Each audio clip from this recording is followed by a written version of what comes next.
Ma'am, you're here when Mayor Benji Magalong, Secretary Vince, Vice Gov Delta, inspected kandating. Ang contractor nandun nakakulay asul. Tinanong niya, sabihin mo yung totoo. Sino ba talaga mo? Inirambay lisensya mo rito? Hindi. Ako po talaga yung contractor. Ano pa ang gusto niyong marinig, ma'am? Hindi ko kilala si Ed Marie. Kung engineer man yan, engineer ako, hindi ko pa nakikita ng personal si Ed Marie. Okay, ang pamilya ko, contractor yan, di ba? Pero ako hindi ako contractor. My son is a civil engineer. Di ba? Kung halimbawa, gagawin ko yung kandating na yan, ba't ko pa ihiramin si Ed Marie? Sige nga, ba't ko pa ihiramin si Ed Marie? Ba't hindi ko gagamitin yung company ng family ko kung ako ang gagawa? Diba? Napaka-basic naman nun.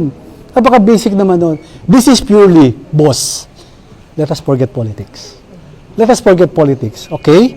Let us forget it, move forward para sa kinabukasan ng ating bayan. Kalimutan natin yung politika, malayo pa yan.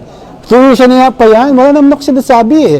Akala ko nga, noong June 30, 2025, baka kapagbakasyon ako ng maayos.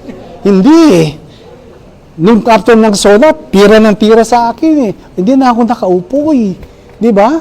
Hindi ko alam, boss. Kayo din pwede sumagot. And I'm urging you, my friends in media, let's be fair. Ano?